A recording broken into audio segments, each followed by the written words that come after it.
Well, good morning and welcome to the Voyaging Voyager channel. Since my last video, a few things have changed, and I'm going to talk to you about those today, but more importantly, I'm going to take you on an adventure. And we're going to go from the Hampton Roads area all the way to the Blue Ridge Parkway. I'll talk to you about the route, we'll talk about the ride, we're going to talk about the bike, because I know some people want to know. All right, and I'm going to tell you about the Versys 1000. This is brand new. I've had it for about 1,500 miles now, about 4 months. I know that's embarrassingly low on the miles, but we're going to try to fix that, at least some of that this weekend, by putting a good few miles on it and putting this bike through its paces on the Blue Ridge Parkway in the mountains of Virginia. So it's early November, really nice weather, 70 degrees. My dad is going to be joining me on his Tracer 900. It's a 2019 model. So we're going to have a good time, and I'm going to take you on an adventure that I think you'll enjoy. And even if you're not interested in the bike, you know, stick around so you can see the scenery. We'll talk about the roads. I'll talk about good roads in Virginia, where you should ride, and I think that at least most folks can get something out of this video. So make sure you watch the whole thing. I get so many that you know, watch 30 seconds, 50 seconds, a minute, and then they're gone. Maybe that's my fault, but we'll try to make this one more interesting. And just a spoiler, the Voyager is gone. This is what I've got now, and I'm going to talk about how that transition occurred and why I have this now. But anyways, stick around. It's going to be a good ride today, and I'll update you as I go. And so anyways, we'll see you in a bit. Alrighty, welcome aboard and welcome to the channel. We are currently in Bedford, Virginia, and we are heading from here to the Blue Ridge Parkway. Now, I've spared you some of the boring parts coming from the Hampton Roads area down 460 through Lynchburg. There's just not a whole lot to see as you drone along at 60 miles an hour for 3 hours to get out here. But now we're here. We just got done eating at a little place out here called Liberty Station. It's actually an old train station that they've converted into a restaurant. It's got really good reviews, and yeah, I can tell you from experience, it's definitely worth checking out. So anyways, you might have seen him, but following behind me on a 2019 Tracer 900 is my dad, and we're going to be heading out of Bedford here and going to the Blue Ridge Parkway in about the area of Peaks of Otter. So one thing that's really neat about these little towns is, you know, a lot of these towns are very, very old, and just really kind of neat to see the old red brick buildings and the sites, these quiet, sleepy little towns. I don't even know if this one had, yeah, I think it did have a traffic light. Yeah, it might have a couple. I know some we've gone through that don't have much. But hey, so today we're going to talk about the Versys 1000, and we're also going to talk about the Blue Ridge Parkway, because you know, some of you maybe want to go exploring, and maybe you'd like to ride further than meeting your bros for your reservation at Chili's. You have a reservation at Chili's. Mm-hmm. That's actually smart. I mean, it gets busy on Wednesday night. Maybe maybe you want to go see mountains. I want to see mountains again. Mountains, Gandalf.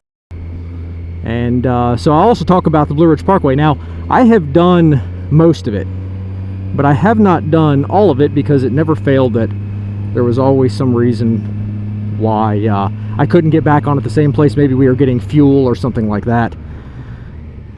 But this GPS has got us going in a very weird way. But we are going to do what it says, because it knows best, right? I think it knows where it is going. The machine knows! Stop yelling at me! No, it's up! But anyways, I've done probably 90% of it. And I've got some tips, and I'll talk about some things about the Blue Ridge Parkway for those of you who may be interested in doing that as well. But I am about 214 miles into the ride today, and I'll tell you, this Versys is a really good bike. I've really enjoyed it. So I've had it for about 4 months now. The Voyager is gone, and I had the FZ09 at the same time, and I really wanted something that was kind of the best of both worlds. And at least from the reviews that I've seen online, and I appreciate anybody who's done a review on this bike, that this was going to hopefully fit the bill, and it does. It does it well. And what I'll do is I'll just kind of go line by line as far as what I thought was important, and how I think this bike is doing in terms of what I needed it to do. And the first thing that comes to mind is comfort, right? Well, one problem talking about comfort that I've always found is that comfort is very subjective. And that is because as humans, we're different shapes and sizes. So what I will tell you is that for me, at 5'11", 190, 34-inch inseam, athletic build, this bike fits me very well. My seating position is pretty much upright, and I'm not really, I might be slightly leaned forward, and when I say slightly, I mean very slightly leaned forward. The handlebars come back.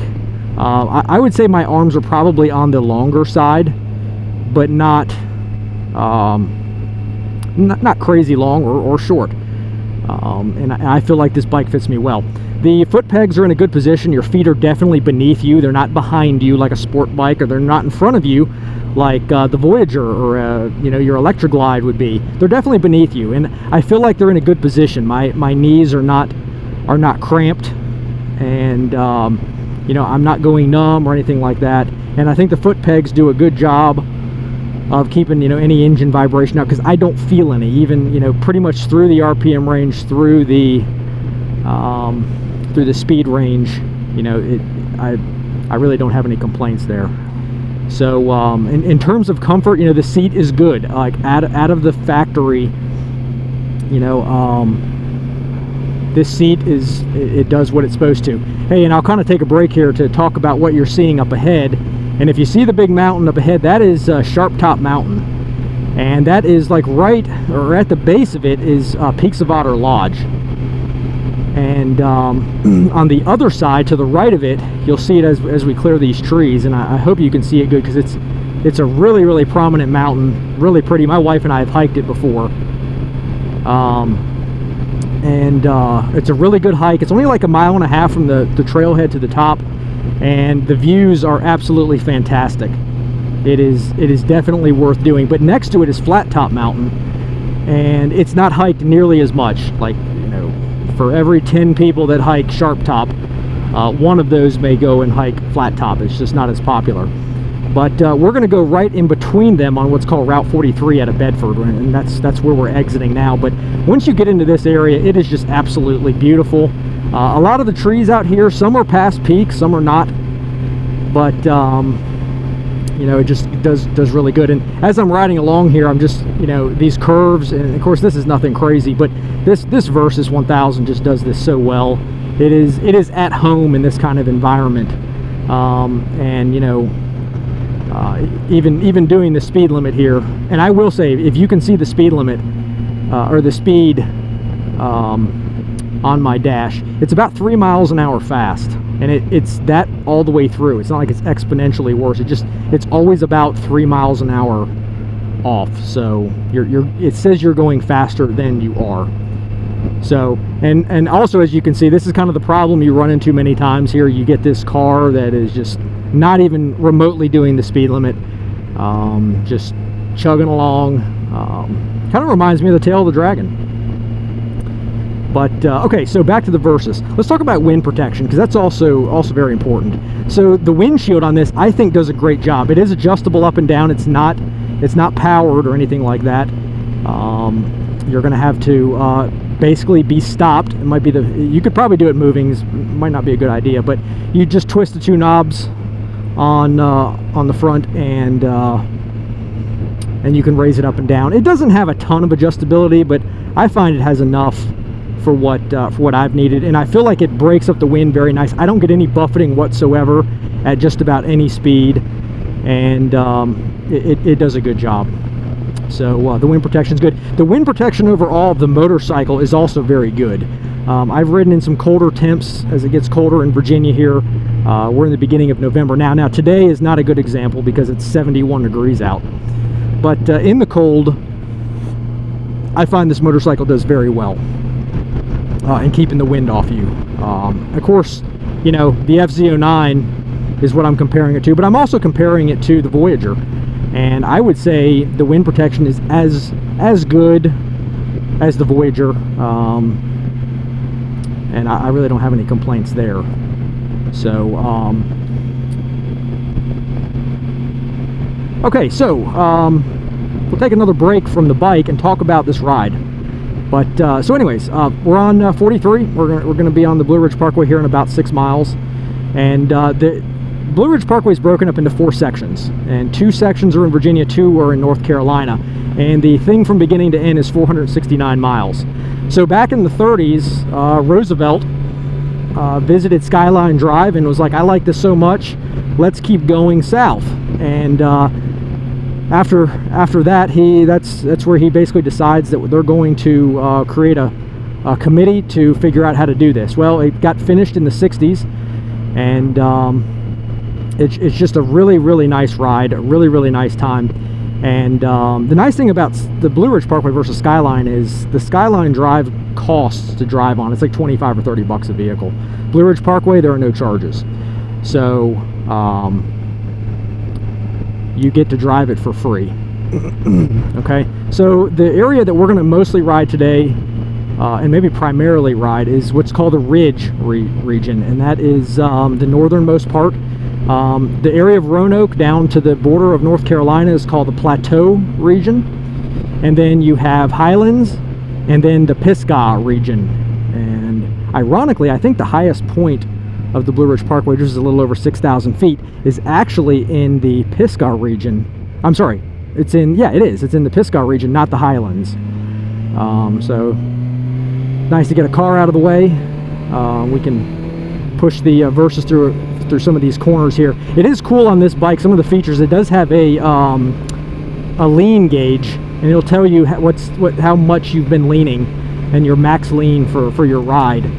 It's also in the Kawasaki Rideology app, but it does have that, and it's kind of cool. But I can tell you, even riding semi-aggressively, I've never needed to lean it past 35 degrees either direction, and it's done really well. So, but it is just some little cool things that this bike has, and because it knows how far it's leaning, it has when you're in cruise control and you go around a corner, it will actually slow the bike down without you doing anything to be able to negotiate that corner a little easier. So that's kind of cool. So anyways, the Blue Ridge Parkway portion that we're on here, we're going to run it north, and we're going to stop in Waynesboro, and that's where we're going to spend the night, and then work our way back to Hampton Roads tomorrow.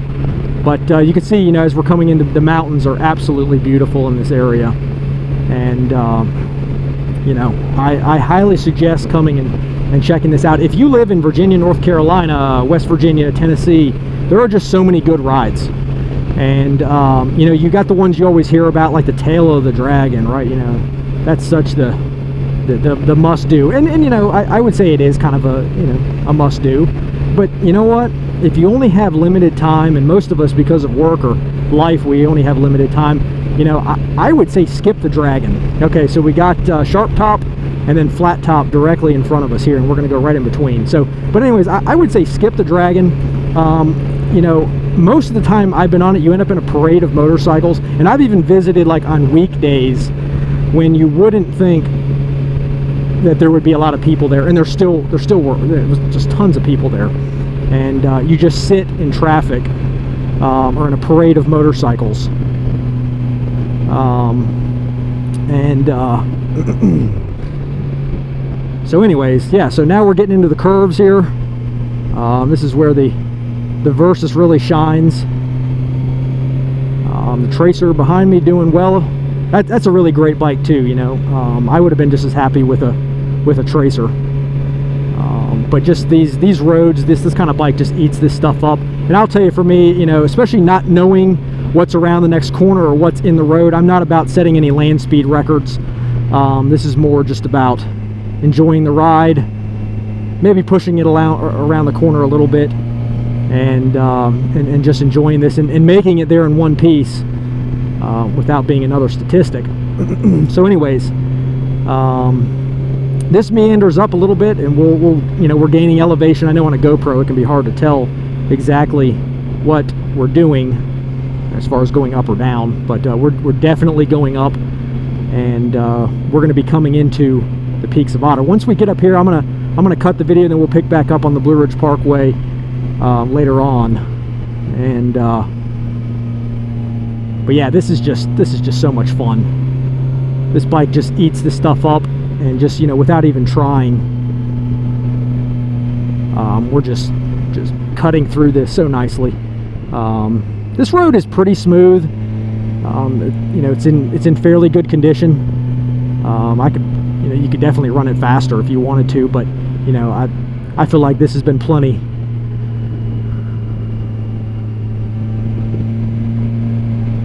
So let's see here. If I go to mode, oh, we've leaned to the right 33 degrees, and this is very typical. Here we are. We're catching up to another car, and we've leaned to the left 30 degrees. So really not even much, and we're pushing through this very nicely. But as usual, this is what happens 9 times out of 10. You end up on a car because they just don't push up through these curves as hard. I can tell you, in all the time I've been riding, I got passed by one car, and it was a Porsche 911. It wasn't on this bike, but that's one of the few times I was actually caught up to. And he was rolling. So anyways, we're entering the Blue Ridge Parkway now. You see the sign. And from here, I think we have about 120 miles of north on the Blue Ridge Parkway until we get to Waynesboro. So we're just going to enjoy this. But you can see, like, this area, a lot of people come for viewing the leaves as they change. But as we go up, we are pretty much gone bare in terms of leaves that are left. It's really funny how it's changed this much. And the temperature is dropping a little bit, but it's actually kind of welcome because I was a little overdressed for 71 degrees. So anyways, enjoy the ride as we ride along here, and just really pretty scenery today. So the tires on the Versys 1000 that it came with, it's a Bridgestone T31, and I'll tell you what, it's been fantastic. Just a really good tire. You know, no complaints about them. I think when I switch them, I'll probably go to the Road 6s, because I had the Road 5s on my FZ09, and those were absolutely fantastic. So anyways, we are coming up on the Blue Ridge Parkway now, and we are in Peaks of Otter, and we have gone in between the Sharp Top and Flat Top Mountain, and now we are going to get on the Blue Ridge Parkway. So there's the parking lot right there for Sharp Top if you want to hike that. You know, definitely worth checking out. It's a 1.5 miles to the top, but don't be fooled. That 1.5 miles is stout. Okay, it is not for the faint of heart. So yeah, I don't know if you can see Dad behind me here, but he's doing good. He's enjoying that Tracer, and just a really good motorcycle. So we're going to cruise along here. So if you do the Blue Ridge Parkway, just remember it's 45. And I'm not saying you had to do exactly 45, but you know, I wouldn't be running 60 or 70. That could catch up with you. So if you're going to ride the Blue Ridge Parkway, here's how I recommend you do it. And that is, don't try to do it all in one day. Okay? There have been plenty of people who have done it. and I congratulate them on the Iron Butt Award. That is well deserved. But you know, take your time and enjoy it. I would say if you really want to enjoy the sights around it, I would say take 3 days, no less than 2, to really enjoy the Blue Ridge Parkway, because it is definitely worth doing, and it's just a really nice time. Come out here with your family and friends, and just enjoy the constant curves, especially on your motorcycle. I mean, if you don't do it on a motorcycle, that's fine, but just the ride through here is just absolutely fantastic.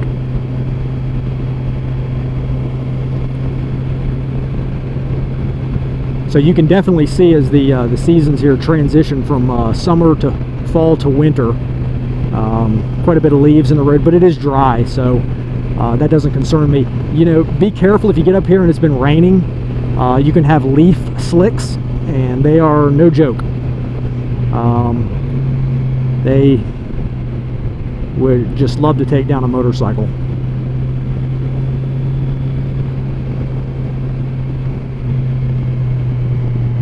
Practice your trail braking. And there was 32 degrees on the left.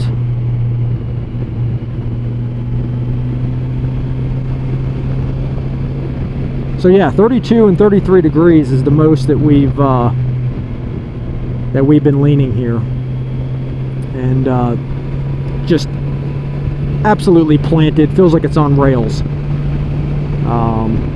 You know, I've heard of folks doing well over 40 in the leans. I have personally never had the need to lean it that far, and I'm having a good time.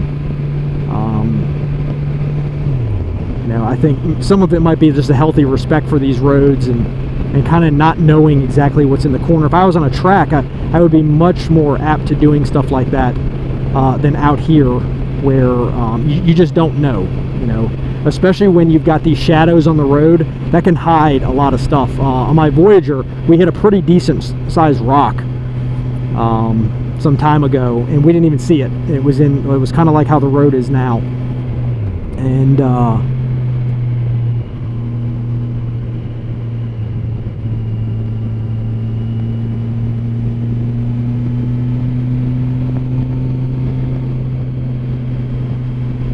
you just got to watch it, because you don't know. So anyways, we'll pick back up. Okay, well, welcome back. We just passed through the lowest portion of the Blue Ridge Parkway, which is at the James River, and we are continuing north to Waynesboro, and let's get some wind noise reduction there. So yeah, we're I don't know, 70-80 miles from Waynesboro. It's been really nice on the Parkway today, and nice and dry. Some leaves falling, but you know, other than that, just really enjoyable ride. So anyways, let's talk more about the Versys here. So on the display here, you got some pretty cool features. So up in the top left, you've got your gear. You'll see road. You have road, sport, and rain. Those are your 3 ride modes. I mostly have only been using road. You've got your cornering light symbol, and then your time, fuel gauge, max lean, and you can kind of go through these. You have max lean, odometer, trip A, B, and then it'll actually give you an active lean. So as I lean, hopefully you'll see it here. I'll try to, so we're going around a little corner here, and you'll actually see it start to go from green to yellow. Yeah, there we go, green to yellow to red, and kind of gives you an, I don't know really what the point of that is. Like, while you're in a lean, I don't know if that's where you want to be looking. So yeah, anyways, it does it, and then it gives you your max lean. So, you know, riding here in the past couple miles, max 35 left, max 36 right. So that's all I've needed to make it happen.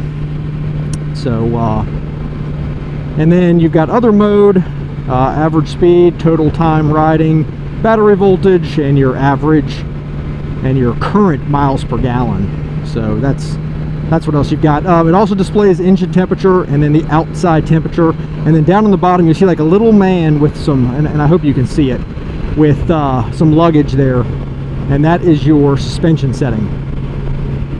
You can do rider luggage, rider 2-up, plus luggage, and those are your suspension settings. And you'll actually see when you put it in those modes, you'll hear the bike make an adjusting sound, and you actually see the back end go up or down. So that is what the display does. And then you got your tachometer over on the left with some, all your warning lights, turn signals. On the handlebars, this bike does come with heated hand grips, as a touring bike should. Kawasaki Voyager, take note, you should have come with heated hand grips at your price point.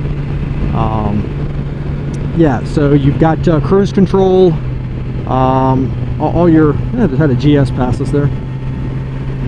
Got your cruise control controls are also on the dash there.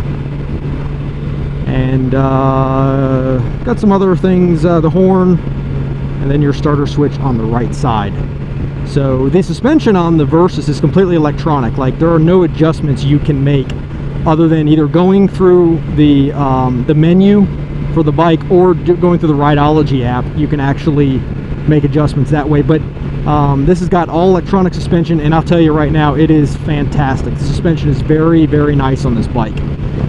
I have probably never ridden a bike with better suspension than this Versys 1000. So you'll see my TomTom Rider 550. That didn't come with the bike. I added that, and it works decently well enough, I guess. So let's talk about passenger comfort. So my wife has spent some time on the back of this, and of course she's been spoiled by spending time on the Voyager, and even a Goldwing, my dad's Goldwing, we messed around with for quite a few years there.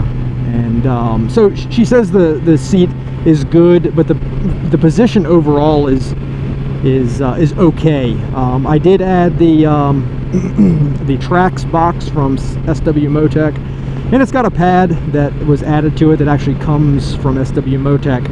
And she says it's okay for shorter rides, but for longer touring, there might be some heartache with the lack of like touring comfort that you get with some of those baggers or Goldwings or something like that. So up on the dash you might see on the left side right here my Gerbing heated gear controller. I'm not using that today, it's not cold enough, but I mounted it there. It's a good spot, the knobs for adjusting that that heated gear. And then you've got a power outlet as well that you can put your USB ports on some power. So there's that. So overall, I'm 250 miles into this ride today. Really no fatigue, no sore spots. I still recommend, no matter how comfortable the bike is, every hour or two get off for 15 minutes, walk around, and kind of reset those joints and your neck and back, and kind of start fresh. And I think it makes a big difference than just sitting here suffering for those long periods of time. So there's that. So passenger comfort, we covered that. Let's talk about power. So a lot of times on some of the forums, you'll see your FJR owners and Concourse owners, and don't get me wrong here at all, like, those are fantastic motorcycles. I would have bought a Concourse if not for one thing, and that's it. It's still using cable throttle control. So say goodbye to cruise control, or at least electronic cruise control that you get with the Versys that you don't get with the, so it's not an option for the Concourse. But a lot of times you'll see owners of those bikes go, well, I wouldn't own a Versys because it's not enough horsepower. The 2021 2022 is only 120. My FJR is 140 something. And I say, yeah, well, your FJR your power plant might be 140 something, but what you have to look at is the power loss from a shaft drive, which the Concourse and the FJR have. And you know, it's pretty well known that a chain drive system sucks up about 3% of your horsepower, while a shaft drive, because of all the gears and angles and how it puts its power down, you lose about 20 to 25%. So ironically, when you take out the power that's being sucked up on an FJR or a concourse, ironically, the FJR pounds per horsepower, or horsepower per pound, you're probably getting more with the Versys. So I hope I didn't say that backwards. But yeah, so it's not the horsepower difference that the owners of those bikes think. Then you know, then the next thing they'll say is, you know, I like the reliability of shaft drive. I'll tell you something right now. Chain drive is plenty reliable. Okay. Yeah, it might be more maintenance, but let's not go down the you know, it's not as reliable. It's plenty reliable. You know, there's really no reason to not have one unless you just don't want to do any maintenance. And then even shaft drive is not maintenance free. You still have to do maintenance on them. But so anyways, the power of the Versys is plenty. 0 to 60 on paper is like 3.1. Excuse me. It'll do 100 in a blink. So anyone who says it doesn't have enough power, and a lot of times you'll hear them throw around that BMW XR 1000. Yeah, that has a ton of power. It's like 170 horsepower, 165. Yeah, that's more, and it's chain drive, so it's going to be faster. But for touring and even riding 2-up, this bike is nothing but impressive, and very nice smooth power. The engine sounds good and feels good doing it. It is smooth, and it puts the power to the ground really, really well. So these folks complaining about the Versys on some of these very, very, very, very minor issues, and a lot of these folks, you probably understand, on a forum, they've probably never ridden a Versys, you know, and maybe they have, but yeah. So power is good. Don't shy away from this bike if you've never tested one, because it only has 120 horsepower. I mean, that's a lot of power. You know, even somebody coming off of an FZ09, which is like a torque monster, it has plenty of power.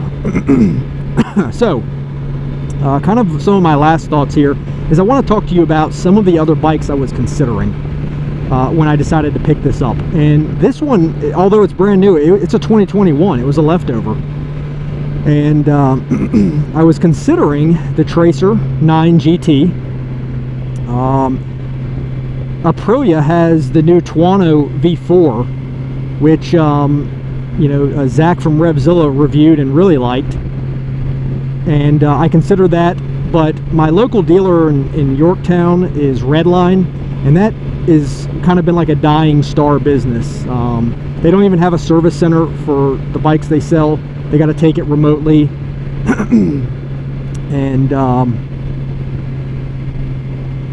and that's how they have it worked on, is at a remote. And I think it's actually Honda technicians that are working on their bikes. And then finally, the manager 5 months ago said he was going to call me back when the new Tuono came in, because all the ones they had were sold, so I could come in and look at it and possibly buy it. And I have not had a call from that guy to this day, so I think kind of bullet dodge there. And then I came across this, which after owning it, I think is much preferred to that in terms of riding comfort. I think Aprilia did their best, but that's just not a true sport touring motorcycle in terms of like long distance comfort. At least from sitting on something on the Tuono, it was okay. I felt like the foot pegs mainly were too high, and I think that was going to be a problem for me. especially with longer legs, where the foot pegs are a little lower on the Versys, and not so, they kind of had the feeling of being behind you. So anyways, enough about the Aprilia. Let's talk about the Tracer.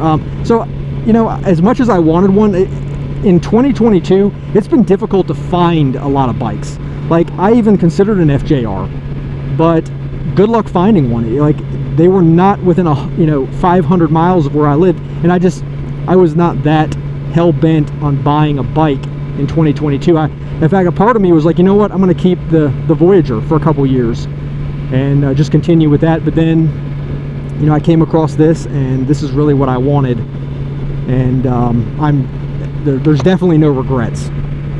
This bike is very nice. So yeah, you know, the FJR and the Tracer would have been fine, but it was a matter of getting those, and the Tracer's cheaper. Now I will say, when you put this bike beside a Tracer, it is much bigger. Like, visually, it is clearly a larger motorcycle, and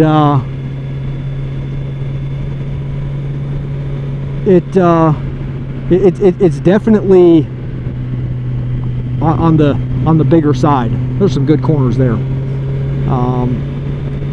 So the Tracer, riding it, the power, I would say, is equivalent. They're very close. The Tracer's got that nice 3-cylinder. It puts down power a little bit differently, but still very, very nicely. But, you know, I've spent some time on my dad's Tracer, and I tell you what, if that's what you come across, that's fine. It lacks some of the things the Versys has, like electronic suspension. I don't know about the new one. The one he has doesn't have electronic suspension, but the suspension's still fine. Not like the early FZ09s. So the other bike I sat on for a while, and I seriously considered it, was that new Suzuki Gixxis 1000 GT Plus. But I will tell you, compared to the fit and finish of Yamaha, Kawasaki, and Honda, Suzuki, I don't know if they hate the America market now or what, but that bike just lacked, like, quality. It just, I don't know, like, right down to the finish on the swing arm and on the handlebars and the bolts and how it was finished. I don't know.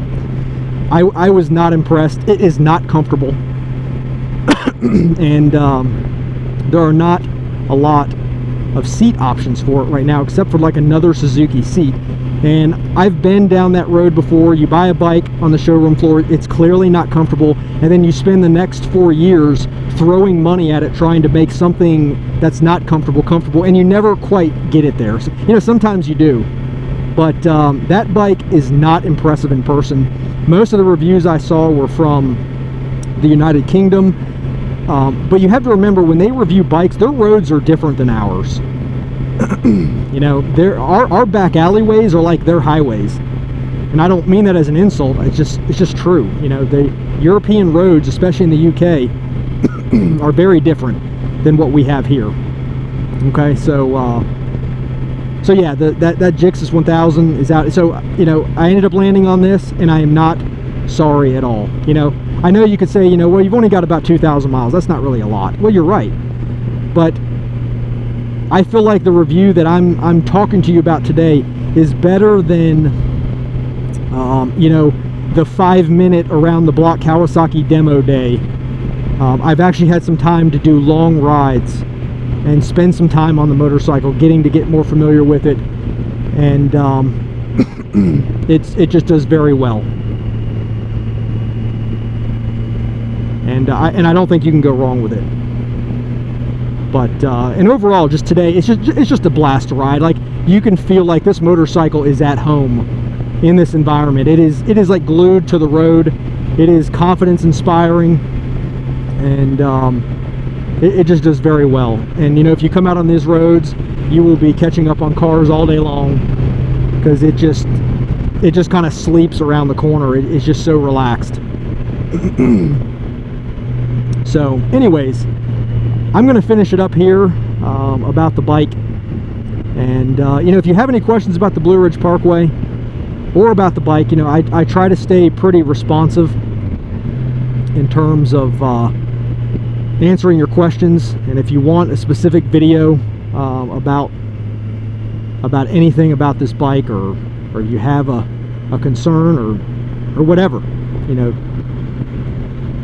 feel free to bring it up in the comments, and I'll do my best to address it. But look, no matter what you buy, even if you're not going to buy a Versys, maybe you just want to come out here and ride, you know, it doesn't matter. Get on a motorcycle, come out here. Riding these roads, if you do it responsibly and don't do stupid things like, you know,